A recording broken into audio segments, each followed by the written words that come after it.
ಕ್ರಿಸ್ತನಲ್ಲಿ ಪ್ರೀತಿಯ ಸಹೋದರರೇ ಮತ್ತು ಸಹೋದರಿಯರೇ, ನಿಮ್ಮೆಲ್ಲರಿಗೂ ಮುಂಜಾನೆಯ ವಂದನೆಗಳು. ಕ್ರಿಸ್ತನ ಜೀವಿತ ಪಾಠದ ಹೆಸರು ಉತ್ತಮ ಭಾಗವನ್ನು ಆಯ್ಕೆ ಮಾಡಿಕೊಳ್ಳುವುದು.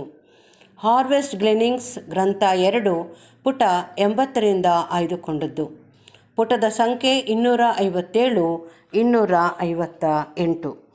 ಒಳ್ಳೆಯ ಮತ್ತು ಉತ್ತಮವಾದ ಮತ್ತು ಅತ್ಯುತ್ತಮವಾದ ಆಯ್ಕೆಗಳು. ನಮ್ಮ ಪಠ್ಯಭಾಗವು 2 ಒಳ್ಳೆಯ ಸಂಗತಿಗಳಲ್ಲಿ ಒಂದನ್ನು ಆಯ್ಕೆ ಮಾಡುವ ಬಗ್ಗೆ ಉಲ್ಲೇಖಿಸಿದ್ದು, ನಿಜವಾಗಿಯೂ ಕರ್ತನವರಿಗೆ ಇದು ಒಳ್ಳೆಯ ಅಥವಾ ಉತ್ತಮವಾದದನ್ನು ಆಯ್ಕೆ ಮಾಡಿಕೊಳ್ಳಲು ತಿಳಿಸುತ್ತದೆ. ಆದುದರಿಂದ ನಮ್ಮ ಪಠ್ಯಭಾಗದಲ್ಲಿನ ಚಿಂತನೆಯು ಪ್ರಾಮಾಣಿಕರಾಗಿ ಕರ್ತನ ಜನರಾಗುವವರೆಲ್ಲರಿಗೆ ಬಲವಾದ ರೀತಿಯಲ್ಲಿ ವಿಶೇಷವಾಗಿ ಅನ್ವಯವಾಗುವಂತೆ ಕಾಣಬರುತ್ತದೆ. ಮಾರ್ಥಳು ಒಳ್ಳೆಯ ಭಾಗವನ್ನು ಆಯ್ಕೆ ಮಾಡಿಕೊಂಡಳು. ಆಕೆಯು ನಿಜವಾಗಿಯೂ ಜಾಗ್ರತೆ ಬೇಕಾದಲ್ಲಿ ಆಲಸ್ಯವಾಗಿರದೆ ಆಸಕ್ತರಾಗಿದ್ದು ಕರ್ತನ ಸೇವೆ ಮಾಡುವವರಾಗಿರ್ರಿ ಎಂಬ ಮನಸ್ಥಿತಿಯಲ್ಲಿದ್ದು, ತಿದ್ದುಪಾಟಿಗೆ ದೂರವಾಗಿ ಕರ್ತನಿಂದ ಉತ್ಕೃಷ್ಟವಾದ ರೀತಿಯಲ್ಲಿ ಮೆಚ್ಚಿಸಿಕೊಂಡಳೆಂಬುದನ್ನು ನಮಗೆ ಖಚಿತವಾಗಿರುವುದು. ಬಹುಶಃ ಮಾರ್ಥಳು ಮನೆಯಲ್ಲಿ ಸರಿಯಾದ ರೀತಿಯಲ್ಲಿ ಅತಿಥಿ ಸತ್ಕಾರ ಮಾಡುವುದರಲ್ಲಿ ತನ್ನ ತಂಗಿಯ ಉದಾಸೀನತೆಯ ಬಗ್ಗೆ ಆಲೋಚಿಸಿ ತಾನು ಅದಕ್ಕೆ ಗುಣಗುಟ್ಟದಿದ್ದಲ್ಲಿ, ನಮ್ಮ ಕರ್ತನು ಈ ಇಬ್ಬರು ಸಹೋದರಿಯಲ್ಲಿನ ವ್ಯತ್ಯಾಸವನ್ನು ಹೇಳಿ ತಾನು ಮರಿಯಳು ಆದುಕೊಂಡ ಮಾರ್ಗವನ್ನು ವಿಶೇಷವಾಗಿ ಅನುಮೋದಿಸುವ ಸಂದರ್ಭವು ಬರುತ್ತಿರಲಿಲ್ಲ. ಇಬ್ಬರೂ ಸಹೋದರಿಯರನ್ನು ಪ್ರಶಂಸಿಸಿದ್ದ ನಮ್ಮ ಕರ್ತನು ಮಾರ್ಥಳಿಗೆ ತಾನು ಆದುಕೊಂಡ ಮಾರ್ಗವು ಖಂಡಿತವಾಗಿಯೂ ಅಮೂಲ್ಯವಾಗಿರುವಂಥದ್ದು ಮತ್ತು ಖಂಡಿತವಾಗಿಯೂ ಮೆಚ್ಚುಗೆಯಾಗಿರುವಂಥದ್ದಾಗಿಯೂ ಆಗಿದ್ದರೂ, ಮರಿಯಳು ಆದುಕೊಂಡದ್ದು ಇನ್ನೂ ಅಧಿಕವಾಗಿ ಮೆಚ್ಚಿಸಿಕೊಳ್ಳುವಂಥದ್ದೆಂಬುದನ್ನು ಆಕೆಗೆ ತೋರಿಸಿಕೊಡಲು ಈ ಅವಕಾಶವನ್ನು ಬಳಸಿಕೊಂಡಿದ್ದನು. ಮಾರ್ಥಳು ಕರ್ತನನ್ನು ಪ್ರೀತಿಸಿದ್ದಳು, ಹೀಗಾಗಿ ಅವಳು ಆತನಿಗೆ ಉಪಚಾರ ಮಾಡಬೇಕೆಂದಿದ್ದಳು. ಮರಿಯಳು ಕರ್ತನನ್ನು ಮತ್ತು ಕರ್ತನು ಆಶಿಸುತ್ತಿದ್ದ ಮತ್ತು ಮಾತನಾಡಲು ಸಂತೋಷಿಸುತ್ತಿದ್ದ ವಿಷಯಗಳನ್ನು ಎಷ್ಟು ಪ್ರೀತಿಸಿದ್ದಳೆಂದರೆ, ಆತನ ಜೊತೆಯಲ್ಲಿ ಮತ್ತು ಅನ್ಯೋನ್ಯತೆಯಲ್ಲಿ ಇರುವುದರ ಸಂತೋಷವನ್ನು ಬಿಟ್ಟುಕೊಡಲು ಆಕೆಗೆ ಸಾಧ್ಯವಾಗುತ್ತಿರಲಿಲ್ಲ. ಕರ್ತನ ಗೌರವಕ್ಕಾಗಿ ಏರ್ಪಡಿಸಿದ್ದ ಔತಣಕೂಟವನ್ನು ಸಿದ್ಧ ಮಾಡುವುದರಲ್ಲಿ ತನ್ನ ಅಕ್ಕನ ಜೊತೆಗೂಡುವುದನ್ನು ಇಷ್ಟಪಟ್ಟಿದ್ದಲ್ಲಿ ಆಕೆಯು ಇನ್ನೂ ಹೆಚ್ಚಿನದನ್ನು ಮಾಡಬಹುದಿತ್ತು. ಕರ್ತನು ನೀಡುತ್ತಿದ್ದ ಆತ್ಮಿಕ ಆಹಾರದ ಬಗ್ಗೆ ಮರಿಯಳು ಮಾರ್ಥಳಿಗಿಂತಲೂ ಹೆಚ್ಚಾಗಿ ಮನವರಿಕೆ ಮಾಡಿಕೊಂಡಿದ್ದಳು.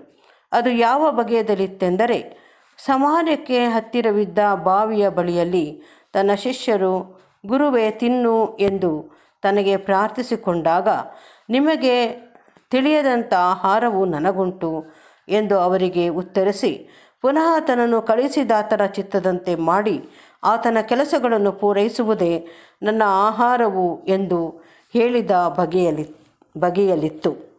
ಈಗಾಗಲೇ ಕರ್ತನನ್ನು ಆಯ್ಕೆ ಮಾಡಿಕೊಂಡವರಾಗಿ, ಕೃಪಾಪೂರ್ಣವಾದ ವಾಗ್ದಾನಗಳನ್ನು ಆಯ್ಕೆ ಮಾಡಿಕೊಂಡವರಾಗಿ, ನೀತಿಯನ್ನು ಆಯ್ಕೆ ಮಾಡಿಕೊಂಡವರಾಗಿ ಮತ್ತು ಹೀಗೆ ಪಾಪವನ್ನು ಮತ್ತು ಸೈತಾನನನ್ನು ಹಾಗೂ ಲೋಕವನ್ನು ಅಲ್ಲದೆ ಸ್ವಾರ್ಥವನ್ನು ನಿರಾಕರಿಸುವುದನ್ನು ಆಯ್ಕೆ ಮಾಡಿಕೊಂಡವರಾಗಿರುವ ಇಂಥವರಿಗೆ ನಮ್ಮ ಕರ್ತನು ಮಾರ್ಥಳಿಗೆ ಹೇಳಿದ ಮಾತುಗಳಲ್ಲಿ ಒಂದು ಪಾಠವಿರುವುದು.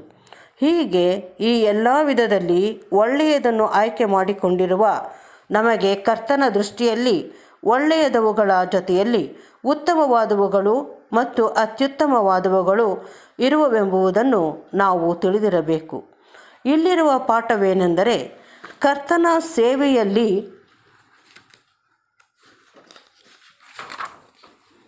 ಆತ್ಮಿಕ ಮತ್ತು ಲೌಕಿಕ ವಿಷಯಗಳಿಗಾಗಿ ಪರಿಶ್ರಮಿಸುವುದು, ಸರಿಯಾದವುಗಳು ಪ್ರಶಂಸಾರ್ಹವಾದವುಗಳೂ ಆಗಿ ನಮ್ಮ ಕರ್ತನಿಂದ ಮೆಚ್ಚಿಸಿಕೊಳ್ಳುವಂಥದ್ದಾಗಿದ್ದರೂ, ಅದೇ ಸಮಯದಲ್ಲಿ ಕರ್ತನು ಇನ್ನೂ ಹೆಚ್ಚಾಗಿ ಮೆಚ್ಚಬಹುದಾದ ಕೆಲವು ಸಂಗತಿಗಳಿರುವುದೆಂಬುದು.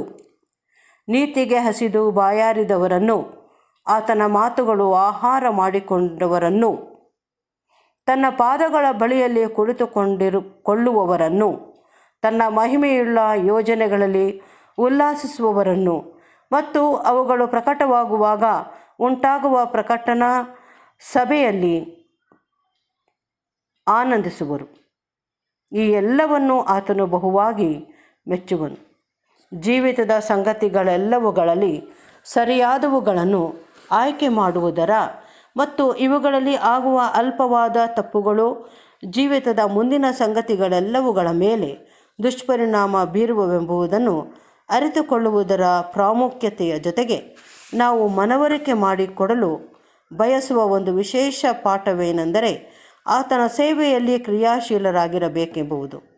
ಇದು ಕರ್ತನ ಮೇಲಿರುವ ನಮ್ಮ ಪ್ರೀತಿಯ ಗುರುತಾಗಿರುವುದು ಮಾತ್ರವಲ್ಲದೆ ಪ್ರಾರ್ಥನೆ ಮತ್ತು ಆತನ ವಾಕ್ಯಗಳ ಅಧ್ಯಯನದ ಮೂಲಕವಾಗಿ ಆತನೊಡನೆ ಅನ್ಯೋನ್ಯವಾಗಿರುವುದನ್ನು ನಾವು ಶ್ರೇಷ್ಠವೆಂದು ಎಣಿಸುವೆಂಬುದಕ್ಕೆ ಇದು ಒಂದು ಉನ್ನತವಾದ ಗುರುತಾಗಿ ತೋರಿಬರುವುದು. ಕರ್ತನ ಪಾದಗಳ ಬಳಿಯಲ್ಲಿ ಕುಳಿತುಕೊಂಡು ಕೇಳಲು ಮರಿಯಳು ತನ್ನ ಸಮಯಗಳೆಲ್ಲವನ್ನು ಕಳೆಯುತ್ತಿರಲಿಲ್ಲ. ಆದರೆ ಈ ವಿಧದ ಅನುಕೂಲಕರವಾದ ಅವಕಾಶವು ದೊರೆತಾಗ ಆಕೆಯು ಅದನ್ನು ಬಿಟ್ಟುಕೊಡುತ್ತಿರಲಿಲ್ಲ. ಆಕೆ ಅದನ್ನು ಆಯ್ಕೆ ಮಾಡಿಕೊಂಡಳು. ಆಕೆ ಅದನ್ನು ಪಡಕೊಂಡಿದ್ದಳು.